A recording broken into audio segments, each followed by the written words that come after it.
Nandagad police ಠಾಣೆಯಲ್ಲಿ CPI CS Patil ಅವರಿಂದ SC/ST ಕುಂದುಕೊರತೆಗಳ ಸಭೆ. ಬೆಳಗಾವಿ ಜಿಲ್ಲೆ ಖಾನಾಪುರ ತಾಲೂಕಿನ ನಂದಗಡ ಪೊಲೀಸ್ ಠಾಣೆಯಲ್ಲಿ ಇಂದು ಸಿಪಿಐ ಸಿಎಸ್ ಪಾಟೀಲ್ ಅವರಿಂದ SC/ST ಕುಂದುಕೊರತೆಗಳ ಸಭೆ ನಡೆಯಿತು. ಸಭೆಯಲ್ಲಿ ಹಲವಾರು ದಲಿತ ಮುಖಂಡರು ಹಾಜರಿದ್ದು ತಾಲೂಕಿನ ವಿವಿಧ ಸಮಸ್ಯೆಗಳ ಬಗ್ಗೆ ಚರ್ಚಿಸಲಾಯಿತು. ತಾಲೂಕಿನಲ್ಲಿ ಅಕ್ರಮವಾಗಿ ಮದ್ಯ ಮಾರಾಟವಾಗುತ್ತಿದೆ, ಆದ್ದರಿಂದ ಮದ್ಯಪ್ರಿಯರಿಗೆ ಆರ್ಥಿಕವಾಗಿ ನಷ್ಟವಾಗುತ್ತಿದೆ. ಕಾರಣ ಅದಕ್ಕೆ ಕಡಿವಾಣ ಹಾಕಬೇಕೆಂದು ದಲಿತ ಮುಖಂಡರು ಮನವಿ ಮಾಡಿದರು ಮತ್ತು ಕೆಲವು ಇಲಾಖೆಗಳಲ್ಲಿ ದಲಿತರಿಗೆ ಅನ್ಯಾಯವಾಗುತ್ತಿದೆ, ಅದು ನಿಲ್ಲಬೇಕು ಎಂದರು. ಹಾಗೂ ಸಾರ್ವಜನಿಕ ವಲಯಗಳಲ್ಲಿ ಇನ್ನು ಹಲವಾರು ಸಮಸ್ಯೆಗಳ ಕುರಿತು ದಲಿತರ ಹಕ್ಕುಗಳ ಬಗ್ಗೆ ಚರ್ಚಿಸಲಾಯಿತು. ತಾಲೂಕು ಮಟ್ಟದಲ್ಲಿ ದಲಿತ ಕುಂದುಕೊರತೆ ಸಭೆ ನಡೆಸಬೇಕೆಂದು ಮನವಿ ಮಾಡಿದರು. ನಂತರ ಸಿಪಿಐ ಸಿಎಸ್ ಪಾಟೀಲ್ ಅವರು ಮಾತನಾಡಿ ಎಲ್ಲಾ ಸಮಸ್ಯೆಗಳನ್ನ ಸಂಗ್ರಹಿಸಿ ಸಂಬಂಧಪಟ್ಟವರ ಜೊತೆ ಸಮಾಲೋಚಿಸಿ ಸರಿಪಡಿಸುವುದಾಗಿ ಭರವಸೆ ಕೊಟ್ಟು ಸಭೆ ಮುಕ್ತಾಯ ಮಾಡಿದರು. ವರದಿ ಟಿ ಶಶಿಕಾಂತ್, ವಜಿ voice news Kannada, Khanapur.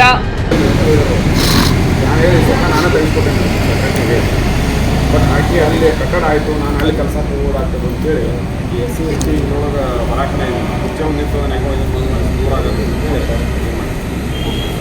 But ಈ CPO ಅಷ್ಟು ಆ್ಯಕ್ಟಿವ್ ಅವ್ರನ್ನ ಮತ್ತು ಈ ನೇಮಕಾತಿ ಒಳಗೂ ಹಂಗಾಯ್ತು. ಅವರು ST ಸಮಾಜದ ಒಂದು ಜಾಗ ಕೊಟ್ಟಾರ ಸರ್. ನಮ್ಮ ಅಡುಗೆ ಕೆಲಸಕ್ಕೆ ತೊಗೊಂಡ್ರೆ ನಾವು ತೊಗೊಳ್ಳಿಲ್ಲ. ಅವರು ಸುಮಾರು ಒಂದು 2 ಗುಂಟೆ ಜಾಗ ಕೊಟ್ಟಾರೆ ಅಂಗನವಾಡಿ ಕಟ್ಟಕ್ಕೆ, ಚಿಕ್ಕಂಗನವಾಡಿ ಅವ್ರಿಗೆ. ಅವರ ಗಂಡನ ಕಿಡ್ನಿ ಮತ್ತು ಲಿವರ್ 2 ಫೇಲಿಯರ್. ಸರ್ಟಿಫಿಕೇಟ್ ಹೆಚ್ಚು ಕೊಟ್ಟರು ಕೂಡ ಅದನ್ನು ಗಮನಕ್ಕೆ ತೊಗೊಳ್ಳೇ ಇಲ್ಲ. ಮತ್ತು SC/ST ಇದ್ರೊಳಗೆ ಜನಸಂಖ್ಯೆ ಇರುವಂಥ ಇದ್ರೊಳಗೆ ರೀ ಅಲ್ಲಿ SC/ST ಟೀಚರ್ಸೇ ಬೇಕು. ಬಟ್ ಆ ಥರ ಯಾವುದೂ ಮೇಂಟೈನ್ ಮಾಡಿಲ್ಲ ರೀ. ಮತ್ತು ಈಗ ಹೊಸದಾಗಿ 2 ಪೋಸ್ಟ್ ತುಂಬಿಕೊಡ್ಬೇಕಾದ್ರೆ ಜನರಲ್ನ ತುಂಬಿಸ್ತಾರೆ.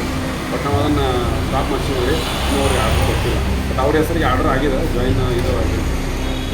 ಸ್ವಲ್ಪ ಅವ್ರ ಮೇಲೆ ಮೊನ್ನೆದು ಅಂಗನವಾಡಿ ಕೇಂದ್ರನ ಖಾಸಗಿ ಮನೆ ಬಿಟ್ಟು ಬೇರೆ ಸಾರ್ವಜನಿಕ ಸ್ಥಳದಲ್ಲಿ ಮಾಡಬೇಕು. ಹೌದು, ತಮಗೆ ಎಲ್ಲಿ ಅಡ್ಜಸ್ಟ್ ಆಗ್ತದೆ ಅವ್ರ ರಿಲೇಷನ್ ಮಾಡ್ಕೊಂಡು ಈ ಕಡೆ ಮಾಡಬೇಕು. ಅಲ್ಲಿ ಬರುವಂಥವ್ರು 1.5 ಕಿಲೋಮೀಟರ್ ದೂರದಿಂದ ಬರ್ಬೇಕು. ದೂರ ಆಗ್ತದೆ. ಎರಡನೇದು ಇನ್ನೊಂದು ಹೇಳಿದ್ರಿ, ಅದು ಇವ್ರು ರೀ ಯಾರು ನೇಮಕಾತಿ ಒಳಗೆ ರೀ ಪೋಸ್ಟ್ ಮೇಂಟೈನ್ ಮಾಡೇ ಇಲ್ಲ. ಇಲ್ಲಿ ಅವ್ರಿಗೆ ಬರಾಕ್ ದೂರ ಆಗೋದು. ಯಾವ ನೇಮಕಾತಿ ಮಾಡೋದು ಭಾಳ ಟೀಚರ್ಸು ಪ್ಲಸ್ ಅಡುಗೆ ಸಹಾಯಕರು ಅಂಗನವಾಡಿಯಲ್ಲಿ ಅಂಗನವಾಡಿಯಲ್ಲಿ ಪರೀಕ್ಷೆ ಅಂತಾರೆ. ಅದು ಪರಿಚಾರಿಕೆ ಶಿಕ್ಷಕಿ ಅಂಗನವಾಡಿ ಅಂಗನವಾಡಿ ಕಾರ್ಯಕರ್ತರು ಕಾರ್ಯಕರ್ತರು ಮತ್ತು ಪರಿಚಾರಿಕೆ ಜೊತೆಗೆ ಅಂಗನವಾಡಿ ಮಾಡ್ತಾ ಇಲ್ಲ. ರೇಷನ್ ಅವರು 1.5 ಕಿಲೋಮೀಟರ್ದಿಂದ ಬಂದು ತಾಯಂದ್ರೆ ತೊಗೊಂಡು ಹೋಗ್ಬೋದು. ನನ್ನ ಮಗಳನ್ನು ಹೋಗ್ತಾಡ್ರಿ ಅಂಗನವಾಡಿಗೆ. ಬಟ್ ನನಗೆ ಗೊತ್ತಿಲ್ಲ ನೇಮಕ ಯಾವಾಗ ಇದನ್ನು ಮಾಡ್ಕೊಂಡು ಸಮಿತಿಯನ್ನು ಮಾಡಿ ಅವ್ರು ಒಂದು 5-6 ಜನರು ಬರ್ತಾರೆ ಅಷ್ಟೇ.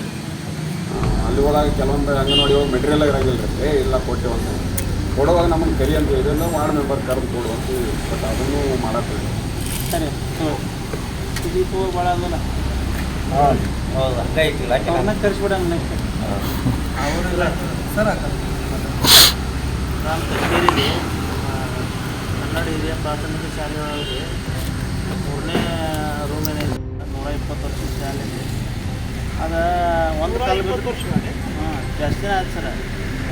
ಅದು ಕಾಟ ಏನೈತಲ್ಲ ಮ್ಯಾಲಿನ ಸರ, ಅದು ಚಾವಣಿ ಎಲ್ಲ ಕುಚ್ಚಿದೆ ಸರ್. ಇವರು ಕೇಳ್ರೆ ಇವರು ನನ್ನ ಅರ್ಥ ಇಲ್ಲ. ಮೊನ್ನೆ ತಹಸೀಲ್ದಾರ್ ಜೊತೆ ಮಾತಾಡ್ತೀನಿ ಸರ್. ಅವರು ಫೋಟೋ ಇಟ್ಟು